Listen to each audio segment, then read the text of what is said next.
नमस्कार दोस्तों, स्वागत है आप सभी का देश दुनिया की मुख्य ताजा बड़ी खबरों में। सबसे पहले नजर डालते हैं सुर्खियों पर।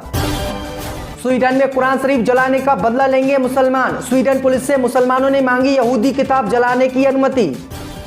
एनसीपी में टूट के बाद दिल्ली में लगे अजीत पवार के खिलाफ कटप्पा वाले पोस्टर, शरद पवार को बताया बाहुबली। एनसीपी में पड़ी फूट के बाद दिल्ली में राहुल गांधी ने शरद पवार से की मुलाकात। कहा कुछ लोग के जाने से कोई फर्क नहीं पड़ता, कांग्रेस पहले ही जता चुकी है समर्थन। यूनिफॉर्म सिविल कोड को लेकर केरल में मुस्लिम संगठन चलाएंगे देशव्यापी जागरूकता अभियान, मुसलमानों से एकजुट होने की करेंगे अपील। कांग्रेस के बाद अकाली दल की दिल्ली इकाई ने यूनिफॉर्म सिविल कोड का विरोध किया। सिखों को जागरूक करने के लिए सम्मेलन का भी किया ऐलान। अयोध्या के पुजारी राजू दास ने यूनिफॉर्म सिविल कोड का विरोध करने वाले मुस्लिम पर्सनल लॉ बोर्ड को बताया संविधान विरोधी, बैन लगाने की मांग। कन्हैया कुमार को कांग्रेस पार्टी में मिली बड़ी जिम्मेदारी, बनाया गया एनएसयूआई का इंचार्ज। उद्धव ठाकरे ने पीएम केयर फंड की जांच की मांग की, पूर्व सहयोगी भाजपा पर साधा निशाना। केजरीवाल और एलजी के बीच फिर टकरार, 400 लोगों को नौकरी से निकालने के खिलाफ सुप्रीम कोर्ट पहुंची दिल्ली सरकार। अब खबरें जानते हैं दोस्तों विस्तार से। तो बकरा ईद के मौके पर स्वीडन में कुरान शरीफ जलाने का बदला लेने के लिए मुसलमानों ने यहूदियों की कुरान जलाने का ऐलान किया है। दरअसल आपको बता दें कि बकरा ईद के मौके पर स्वीडन में जलाई गई कुरान शरीफ को लेकर जारी विवाद के बीच अब मुसलमानों ने स्वीडन पुलिस से यहूदी धार्मिक ग्रंथ तौरात समेत 3 धार्मिक ग्रंथों को जलाने की अनुमति मांगी है। फ्री स्पीच के स्वघोषित समर्थकों ने इजरायली दूतावास के बाहर यहूदी धार्मिक ग्रंथों को जलाने की अनुमति मांगी है।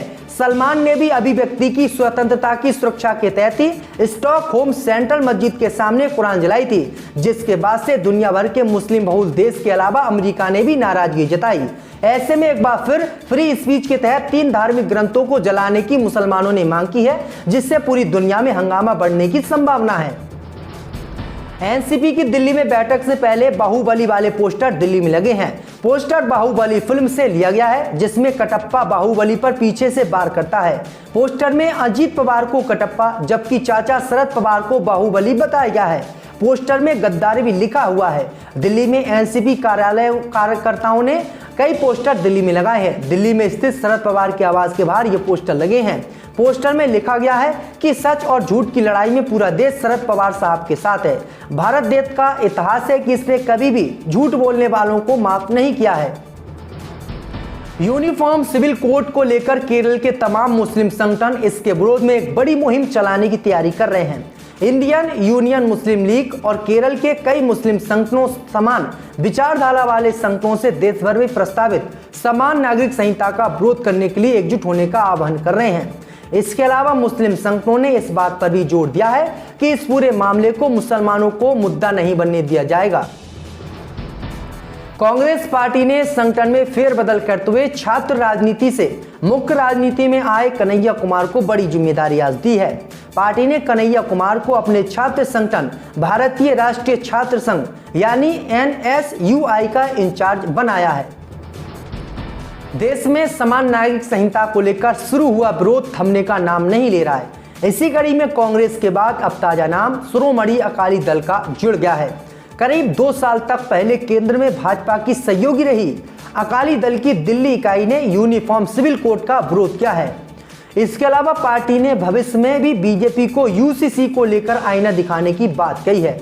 मीडिया रिपोर्ट के मुताबिक शिरोमणि अकाली दल ने सिखों को जागरूक करने के लिए बड़े स्तर पर दिल्ली में एक सम्मेलन का ऐलान भी किया है। पंजाब में भाजपा की सबसे खास सहयोगी शिरोमणि अकाली दल ही रही है, लेकिन अब वो बीजेपी के कानून का विरोध कर रही है। All India Muslim personal law board की बैठक में यूनिफॉर्म सिविल कोड के विरोध करने की बात सामने आई थी। अब हिंदू संगठनों की ओर से भी यूनिफॉर्म सिविल कोड के समर्थन में आवाज उठने लगी है।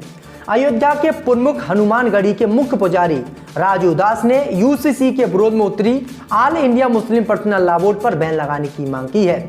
पुजारी राजू दास का आरोप है कि मुस्लिम पर्सनल लॉ बोर्ड मुसलमानों को देश में गुमराह कर रहा है और बीजेपी सरकार के खिलाफ मैदान में उतार रहा है, जो कि गलत है। इसलिए इस संगठन पर बैन लगना चाहिए। उद्धव ठाकरे ने केंद्र की मोदी सरकार द्वारा बनाए गए कोरोना महामारी के दौरान पीएम केयर फंड के पैसे की जांच की मांग की है। उद्धव ठाकरे ने कहा है कि प्रधानमंत्री मोदी ने कोरोना महामारी के दौरान देश की मदद के लिए देश के लोगों से पीएम केयर फंड में करोड़ों रुपये फंड डलवाया था और लोगों ने काफी मदद भी केयर पीएम फंड में प्रधानमंत्री मोदी की थी। लेकिन प्रधानमंत्री मोदी ने अभी तक पीएम केयर फंड के पैसे का हिसाब नहीं दिया है। ना तो प्रधानमंत्री मोदी ने ये बताया है कि पीएम केयर फंड में कितना पैसा देश की जनता ने डाला और ना तो अभी तक मोदी सरकार ने ये बताया है कि पीएम केयर फंड से कितना पैसा अब तक देश की जनता पर लग गया। भाई आपको बता दें कि अब उद्धव ठाकरे ने कहा है कि प्रधानमंत्री मोदी पीएम केयर फंड के पैसे की जानकारी देश की जनता को दे कि कितना पैसा उन्होंने जनता पर खर्च किया और कितना पैसा अब पीएम केयर फंड में इस समय है।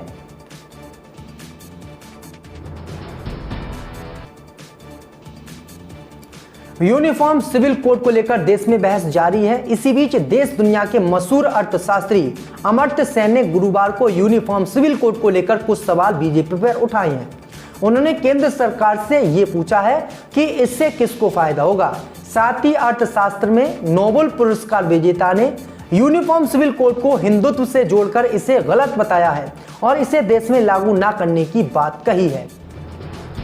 60 महिलाओं समेत 250 से अधिक कांग्रेस नेताओं ने लोकसभा चुनाव में समाजवादी पार्टी के साथ किसी भी तरह के गठबंधन का उत्तर प्रदेश में विरोध किया है। मंगलवार को पार्टी की बैठक में कांग्रेस सदस्यों ने आपत्ति जताते हुए कहा कि गठबंधन से उत्तर प्रदेश में पार्टी को कोई फायदा नहीं हुआ है। 7 घंटे से ज्यादा समय तक चली इस बैठक की अध्यक्षता यूपी कांग्रेस अध्यक्ष ब्रजलाल खाबरी ने की। बैठक में कोई केंद्रीय नेता मौजूद नहीं था। पार्टी के एक नेता ने कहा कि एसपी के साथ गठबंधन से कांग्रेस का नेतृत्व आगे नहीं बढ़ेगा। एक सपा विरोधी मतदाता कांग्रेस विरोधी मतदान केंद्र पर जाते जाते बन जाता है। इसलिए उत्तर प्रदेश में कांग्रेस पार्टी लोकसभा चुनाव में समाजवादी पार्टी से गठबंधन ना करे, क्योंकि मुस्लिम सहित जो वोट समाजवादी पार्टी को लोग देते थे वो वोट अब समाजवादी पार्टी को नहीं मिलेगा। अमेरिका में भारतीय दूतावास पर आगजनी और हमला करने के बाद अब कनाडा और लंदन में बड़े प्रदर्शन की तैयारी खालिस्तान भारत के खिलाफ कर रहे हैं। किल इंडिया नाम से खालिस्तानी समर्थकों ने 8 जुलाई को एक रैली बुलाई है। रैली में भारतीय राजनयिकों और भारत के खिलाफ प्रदर्शन किया जाएगा। आपको बता दें कि लंदन में रैली का एक पोस्टर ट्विटर पर नजर आ रहा है। इस पोस्टर में कुछ गुमनाम ट्विटर के अकाउंट भी जुड़े हुए हैं और गुमनाम ट्विटर अकाउंटों से ही ये पोस्ट लोगों तक पहुंचाई जा रही है और भारत के खिलाफ एक बड़े आंदोलन की तैयारी की जा रही है, जो कि मोदी सरकार की चिंता बढ़ा रही है। एनसीपी में जारी सियासी लड़ाई के बीच कांग्रेस नेता राहुल गांधी ने 6 जुलाई को दिल्ली में शरद पवार से मुलाकात की। एनसीपी में पड़ी फूट के बाद दोनों नेताओं की ये पहली मुलाकात है। इससे पहले राहुल गांधी और शरद पवार की पटना में विपक्षी दलों की बैठक में मुलाकात हुई थी। इस मुलाकात पर शरद पवार गुट के नेता जितेंद्र अवहाड ने बड़ा बयान दिया है। उन्होंने कहा है कि राहुल गांधी हमारे पास मिलने आए।